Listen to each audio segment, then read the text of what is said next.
Hello everybody, my name is Ricardo, and today we're going to talk about the top 10 vintage watch brands that you can buy under $250. This list is in no particular order, but just to let you guys know, in terms of vintage watches, they are going to have different types of proportions. When it comes to vintage, the majority of watches are going to come more at a smaller scale, rather than something that's more bigger like modern day. At the end of the day, this video is more for exposure towards those brands, just for you to be more informed as to what's there in the market rather than buying a new watch. First and foremost, we have Zenith. Zenith was one of the first integrated watchmakers in Switzerland, and they established their brand in 1865. In the 1900s, Zenith went to Paris and was awarded the Grand Prix for their Zenith caliber movement. And the caliber of this award was so high to the point where Zenith actually ended up changing their name to what we now know as Zenith. When I first think about Zenith, I automatically think of the Zenith El Primero, which is their chronograph movement, which is of course above that $250 range. But when you think about Zenith and how much they've achieved, especially when you think about when Rolex adapted their Zenith movement into their Daytona, it really makes you think how good of a watch brand this is. Rolex has to be one of the most prestigious brands of watchmaking in history, and the fact that they were willing to adopt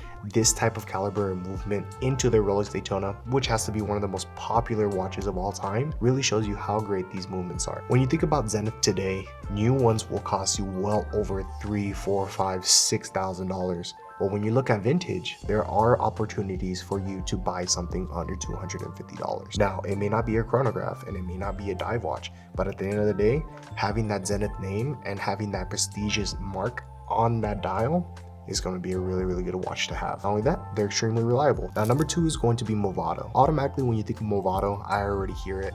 Oh no, I don't like it. Their quartz movements, they're way too modern. Well, vintage Movado used to be another animal. Nowadays, you'll get a very expensive watch for something that doesn't really carry that price tag. But when you look at vintage, everything changes. Movado used to have some amazing pieces back in the day that nowadays fetch a pretty penny. They have even worked with Zenith back in the day to implement their El Primero movements into their watches. Sadly, nowadays, it is not a watch brand that a lot of people are looking for, but when you look at their vintage, it is a completely different story. It's a watch that 100% many people would own. Movado was a beautiful company with a lot of character, but is now lost in modern day. But that doesn't mean you shouldn't own one of these pieces. Again, when it comes to vintage Movado, of course, you're going to see stuff in the thousands and thousands of dollars. But there are plenty of Movados out there that will cost under $250 that look absolutely class. And again, these vintage Movados, they hold a lot of prowess when it comes to the watch community, and it's something that I wish other people looked at. Number 3 will be Hamilton. Hamilton started off as a pocket watch company working with the railroads, but they later on adapted their wristwatches. A lot of their early watches were used more via aviation, and a lot were used even during the First World War. One very special celebrity that used to wear these Hamilton watches was, of course, Elvis Presley with the Ventura, which skyrocketed the brand into another level, and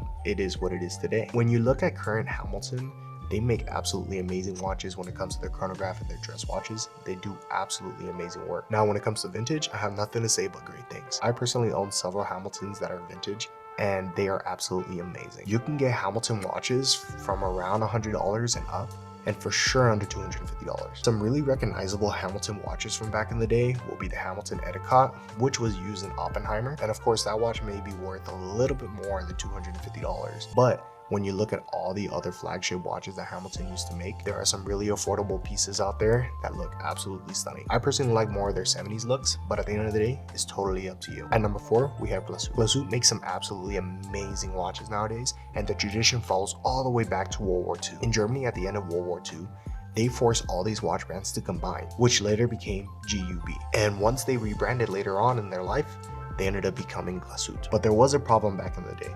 Glashütte was on their own. Germany was not allowing any sort of import coming from Switzerland. So what did that mean?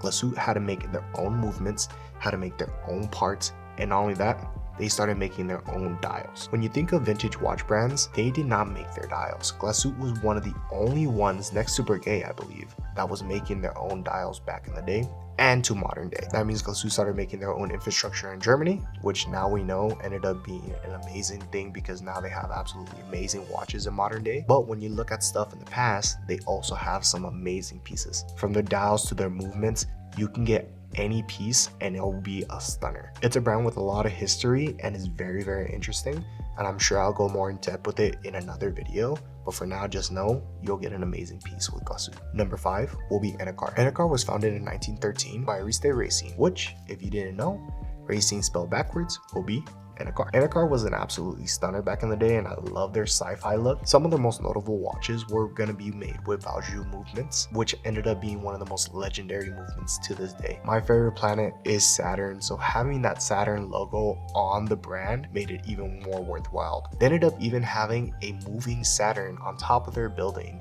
which cost them a lot of money, but they did it anyways. Enicar is sadly not one of those brands that are making watches anymore, but when you look at their vintage watches, they are absolutely stunning. Number 6 is going to be Longines. Longines started in 1832, and like a lot of other companies, they started making pocket watches, which, of course, over time, ended up turning into wristwatches. They have been seen on a lot of celebrities' wrists, but one of those notable ones being Albert Einstein. As we all know, Albert Einstein has to be one of the most influential people of all time, and he ended up wearing a Longines later on in his life when he came to the United States. This watch actually sold in auction around 2008 for almost $600,000. Longines ended up making a lot of aviation watches back in the day, and they ended up working with people like Lindenberg in order to make their watches. They actually made a watch that could tell your exact geographical location just by looking at your wrist. Over time, it became more of a public watch brand, and people started getting their hands on them, which means that you're going to be able to find a lot of amazing vintage pieces for a very low price. Now, they also have a sister company named Wittnauer, which is going to be for another video, but they make absolutely amazing watches, and you can definitely find Wittnauer under $250. Number 7 is going to be Zodiac. Zodiac watch company ended up starting in 1882, but they didn't turn into the Zodiac name until 1908. They were most known for their Seawolf model, which later on turned into one of their flagship watches. And although you can buy a Seawolf under $250, there are a lot of other amazing pieces that you can find under that $250 mark. Zodiac has to be one of those watch brands that have a lot of amazing history, and I'll definitely get into that in a later video. For now, just know if you do go for Zodiac, they are absolute stunners, and 100% will get a watch enthusiast approval.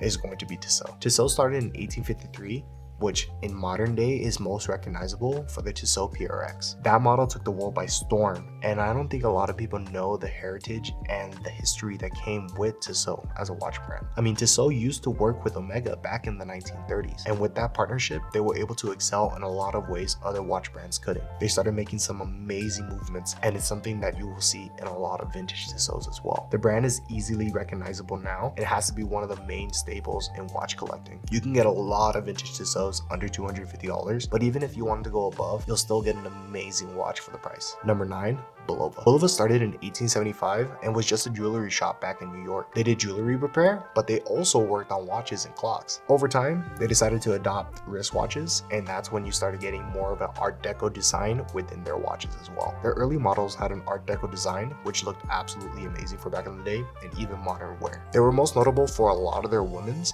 but their men's also have amazing style that I don't see personally in modern day watchmaking. And not only that, you can buy multiple Bulovas under that $250 price point. If you're gonna buy a Bulova, buy something with a unique case shape. A Bulova with a more modern looking case shape that is vintage does look absolutely amazing as well, but I'm more that person that will go more for the Art Deco look rather than something that looks a little more modern. Bulova used to make some pretty wild cases, and you'll definitely see that while doing your own research on watches. But just know these watches are absolutely stunners and they look amazing. Last but not least, Seiko. Seiko has to be one of the most notable and reputable watch brands of all time, and especially in beginner watch collecting, and rightfully so. They were founded in 1881 in Tokyo, Japan, and have made absolutely stunning watches throughout their time. I personally love their chronographs back in the 70s when it comes to the Pogue, when it comes to the Seiko bullhead, and it's a lot of watch for the money. A lot of people bring up the quartz crisis, but I'm not sure if a lot of people know how the quartz crisis started. Seiko was one of those watch brands that actually ended up adopting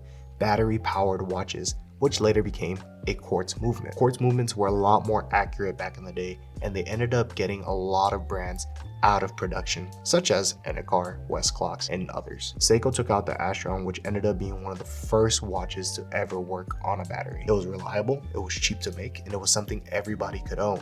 So it ended up making a lot of these mechanical watches go away. Even though a lot of these quartz watches are still being made today, now we can appreciate mechanical movements for an art form. Earlier Seikos were automatic or manual wind, but when you look at later Seikos more in like the 80s, you will see a lot more quartz-based movements. Still, you can find some amazing Seikos under that $250 price point. I want to let you guys know, when it comes to buying vintage watches, please make sure they run. When it comes to servicing watches like this, sometimes the service costs more than what the watch is worth. So please be mindful when it comes to purchasing these watches. Don't buy anything for parts or don't buy anything for repair. Buy something that you're going to be able to put in your wrist and enjoy. Finding out the accuracy of the watch will be also very helpful, but when it comes to a lot of these vintage watches, you are going to have to live with maybe a minute or two being off every single day. But if you can find something that is accurate, 100% hop on it, because that also saves you the cost on service. Service can cost anywhere from $150 all the way to $250, or even for a chronograph leading to more like $400.